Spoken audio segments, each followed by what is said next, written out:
കാസർഗോഡ് കടപ്പുറത്ത് തലയില്ലാത്ത നിലയിൽ കണ്ടത് പോസ്റ്റ്മോർട്ടം ചെയ്ത മൃതദേഹമാണെന്ന് കണ്ടെത്തൽ. മൃതദേഹത്തിൽ ഉണ്ടായിരുന്ന മുറിവുകൾ മുമ്പ് പോസ്റ്റ്മോർട്ടം നടത്തിയതിന്റേതാണെന്നാണ് പോലീസ് വ്യക്തമാക്കുന്നത്. ഇതോടെ സംഭവത്തിൽ ദുരൂഹത വർദ്ധിച്ചിരിക്കുകയാണ്. കാസർഗോഡ് കടപ്പുറത്ത് തലയില്ലാത്ത മൃതദേഹം കണ്ടെത്തിയതിൽ ദുരൂഹത. കടലിൽ ഒഴുകിയെത്തിയത് പോസ്റ്റ്മോർട്ടം ചെയ്ത മൃതദേഹമാണെന്നതാണ് ദുരൂഹത വർദ്ധിപ്പിക്കുന്നത്. മൃതദേഹത്തിലുണ്ടായിരുന്ന മുറിവുകൾ മുമ്പ് പോസ്റ്റ്മോർട്ടം നടത്തിയതിന്റേതാണെന്ന് പോലീസ് പറഞ്ഞു. കേരളത്തിൽ പോസ്റ്റ്മോർട്ടം ചെയ്ത മൃതദേഹമല്ല ഇതെന്നും കണ്ടെത്തലുണ്ട്. മൃതദേഹത്തിന്റെ പ്രായം നിർണയിക്കാനായിട്ടില്ല. സംഭവത്തിൽ പോലീസ് കൂടുതൽ അന്വേഷണത്തിലേക്ക് കടന്നിരിക്കുകയാണ്. കാസർഗോഡ് നെല്ലിക്കുന്ന് കടപ്പുറത്താണ് തലയില്ലാത്ത മൃതദേഹം കരക്കടിഞ്ഞത്. മാസങ്ങളോളം പഴക്കമുള്ള പുരുഷ മൃതദേഹമായിരുന്നു ഇത്. ഇക്കഴിഞ്ഞ ശനിയാഴ്ചയായിരുന്നു സംഭവം. മത്സ്യത്തൊഴിലാളികളാണ് ആദ്യം മൃതദേഹം കണ്ടത്.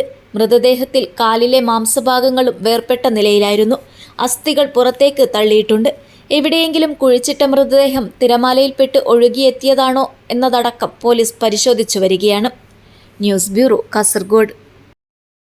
കേരളത്തിലെ ഏറ്റവും വലിയ ടൈൽസ് ആൻഡ് സാനിറ്ററി വെയർ വിൽപ്പനക്കാരായ ABC group, ABC sales corporation, BC road, Kasaragod.